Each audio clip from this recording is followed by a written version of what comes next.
Podcast Industria 4.0 con Enrique Rodal.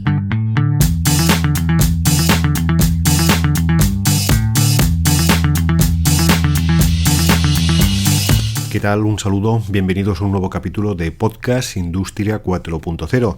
Ya sabéis que tenéis casi medio centenar de capítulos de este podcast a vuestra disposición en www.podcastindustria40.com. Hoy os quiero hablar de la transformación de los procesos de producción en la industria propiciados por la crisis del coronavirus. Si os parece, comenzamos.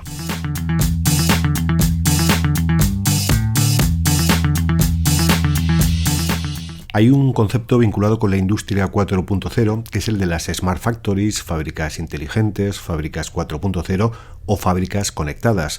La teoría de este concepto expone que gracias a la interconectividad de las máquinas, dispositivos y el personal, estas fábricas inteligentes ofrecen nuevas formas dinámicas de detectar aspectos de la demanda, reconfigurar las cadenas de suministro y rediseñar los procesos de fabricación en un flujo de información en tiempo real y que afecta a cualquier elemento de la cadena de valor, eliminando los límites entre demanda, diseño, fabricación y suministro. La fábrica inteligente es capaz de adaptarse de forma continua e inmediata a distintas tareas, cambiar los productos que se fabrican y amoldarlos a las necesidades específicas de cada cliente.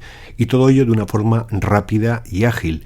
Por tanto, una cadena de producción sería capaz de llevar a cabo la fabricación de un producto para, minutos después, ser capaz de fabricar con las mismas máquinas y robots otro producto diferente en caso de necesidad. Cambiar de series largas a series cortas de determinados bienes. Como aspecto teórico es fantástico, pero la realidad nos pone en nuestro lugar muy rápido. La crisis del coronavirus nos ha mostrado algunas realidades de nuestra industria que creo que es importante analizar. La primera es que no hemos podido dar respuesta inmediata a necesidades de productos como respiradores, mascarillas o la fabricación de test de detección, porque no se fabricaban en España. Ha habido que importarlos y ante la demanda del mercado mundial ha sido muy complicado hacerse con ellos y los precios se han multiplicado. Semanas después del comienzo del estado de alarma en España, algunas empresas se han reconvertido y transformado su producción para dar respuesta a estas demandas. Por ejemplo, la empresa automovilística SEAT, en colaboración con otras compañías, pasó de fabricar turismos a fabricar respiradores. Lo lograron utilizando engranajes impresos en SEAT, ejes de cajas de cambios y el motor adaptado de un limpiaparabrisas. Quizás lo fundamental fue que 150 empleados de diferentes áreas cambiaron su lugar habitual de trabajo y su propio trabajo para ensamblar estos respiradores. Un trabajo de reorganización de cadena de producción y también de formación de los operarios humanos que se realizó en una semana. Cada respirador cuenta con más de 80 componentes electrónicos y mecánicos. ¿Qué ha ocurrido? Pues que el día 4 de abril tenían ya los primeros respiradores listos para entregar y una semana después, el día 10 de abril, dejaron de fabricarlos ya que había descendido la demanda ante la bajada de pacientes ingresados en UCIs que necesitaban estos respiradores. Aunque esta transformación es completamente elogiable y aplaudible, por supuesto, lo cierto es que la producción llegó tarde.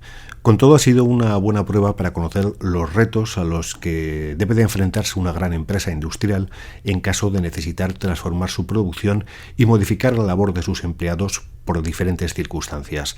El de los respiradores es el caso de fabricación más complejo, pero también hay muchas empresas del sector textil o de la salud que han variado sus procesos de producción para fabricar mascarillas sanitarias. Un caso destacado es el de la empresa Bexen Medical, una marca del grupo Mondragón Corporación especializada en material médico sanitario de un solo uso, que pasará a producir al mes 10 millones de unidades de mascarillas del tipo R2.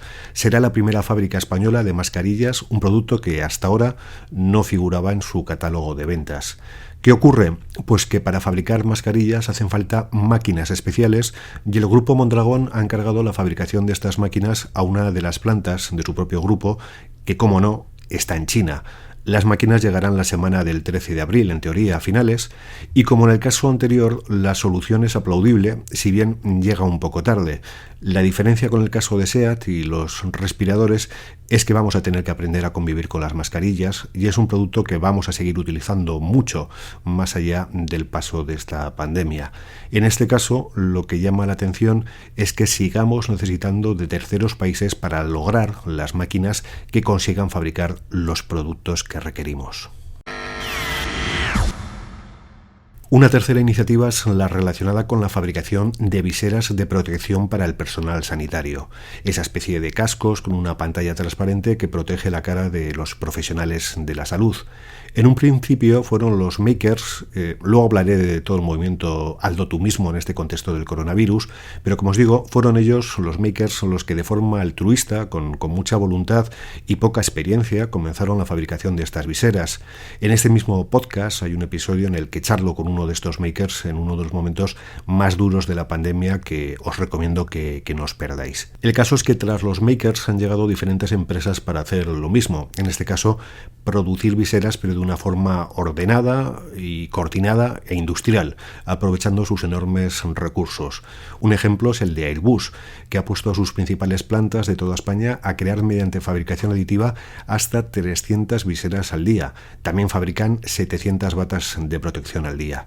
Otras compañías están haciendo lo mismo, aprovechando sus herramientas de fabricación aditiva y poniéndolas al servicio de las necesidades, como semanas antes ya habían hecho los makers de forma individual. Como un colectivo de personas individuales son capaces de idear, fabricar, organizarse, coordinarse, activar tareas de logística y de reparto de materiales mucho antes que las grandes empresas del país, bueno, pues es una pregunta que algunos deberían de plantearse de cara al futuro. Otro de los productos sanitarios que desapareció al comienzo de esta crisis fueron los geles hidroalcohólicos. Como en los casos anteriores, varias empresas han tenido que reestructurar su producción habitual para fabricar estos geles, un producto que no forma parte de su catálogo. Desde empresas de cosmética, como L'Oréal, hasta otras relacionadas con la sanidad o el sector bioquímico. En este caso, disponían de la infraestructura para la fabricación, pero el producto en sí no entraba en sus consideraciones de fabricación. Estamos viendo lo mismo en el caso de los test de detección. Ya hay laboratorios que están fabricando pruebas diagnósticas. El problema es que estas pruebas requieren de kits especiales para la extracción y que su demanda es tal que es difícil encontrarlos en el mercado. Hay un gran desabastecimiento de los kits de extracción de ARN, de procesos con reactivos que se realizan en el laboratorio, y de hisopos, algo tan simple como el bastoncillo para recoger la muestra del paciente. En este caso, una de las soluciones llega liderada por el Hospital Virtual de Valdecilla, que fabricará 3.000 de estos bastoncillos al día, lo que es casi un hito a nivel europeo. Los ha diseñado con resina, un material totalmente biocompatible, y se fabricarán mediante impresión 3D. Otras empresas de fabricación aditiva e impresión 3D también están ofreciendo soluciones a este problema, fabricando bastoncillos mediante estas técnicas. He hablado antes del movimiento Aldo tú mismo, tan vinculado con los makers. Desde estos colectivos tan plurales y dispares se han planteado soluciones a todos los retos que he mencionado anteriormente.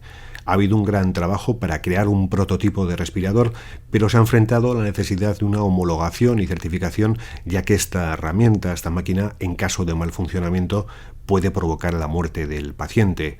En nuestras casas, casi todos, seamos makers o no, hemos tenido que echarle imaginación y fabricar nuestras propias mascarillas, incluso nuestros geles con alcohol. Tenemos recursos para poder hacerlo, pero está claro que cuando la industria se pone a ello, es capaz de ofrecer soluciones a las principales demandas. La conclusión de todo este análisis, en mi opinión, es que el concepto de Smart Factory o fábrica inteligente, preparada para cambiar su actividad a series cortas cuando es necesario, está todavía muy lejos. Se pueden variar algunos procesos, pero hace falta tiempo y formar a los empleados para llevar a cabo las nuevas tareas, y el tiempo, como es el caso, puede ser una barrera. Otra idea es que la clave de la fabricación son las máquinas, y las máquinas no sirven para todo. O que los movimientos solidarios de la sociedad a nivel particular se articulan más rápidos que los de la industria. Por eso es importante tener en cuenta varias consideraciones. La pandemia del coronavirus ha puesto de manifiesto la enorme dependencia de España respecto a la fabricación de determinados bienes. En este caso, hablamos de respiradores, de mascarillas, de test de detección, de hisopos, etc. Hoy hablamos de afrontar una crisis sanitaria, pero mañana puede ser una crisis alimentaria, energética, social e incluso digital. Es importante detectar a priori cuáles pueden ser nuestras principales necesidades en diferentes ámbitos y confeccionar un catálogo de empresas locales que puedan dar respuesta a estas necesidades, sea mediante su actividad habitual o mediante la transformación de sus capacidades productivas, como han hecho SEAT, Grupo Mondragón o Airbus. Yo lo he dicho en alguna ocasión, pero si China hubiese tenido que paralizar completamente su producción de componentes tecnológicos, los recursos con los que contamos no hubiesen sido suficientes para nuestra propia demanda. Ahora ya no nos acordamos que hace tan solo unos meses muchas empresas alertaban de problemas de suministros, de reabastecimiento por componentes que tenían que llegar de China o de Italia. Quizás ha llegado el momento de generar un ecosistema industrial propio que dé respuesta a necesidades locales y pensar si sigue mereciendo la pena deslocalizar la producción de nuestras fábricas, tanto a nivel económico como en aspectos más vinculados con lo social y lo laboral. Son reflexiones que dejo ahí. No se trata de que todos nos pongamos ahora a hacer mascarillas o respiradores, sino a que conozcamos las verdaderas capacidades de nuestro sistema productivo para que en caso de necesidad seamos capaces de fabricar productos de primera necesidad y no lo confiemos todo a mercados internacionales inciertos y en algunos casos con poca fiabilidad. Bueno, pues hasta aquí este episodio. Os recuerdo que si queréis saber más sobre Industria 4.0, ya está a la venta mi libro Industria 4.0, Conceptos, Tecnologías Habilitadoras y Retos, editado por Ediciones Pirámide en www.edicionespiramide.es. Un saludo y ánimo.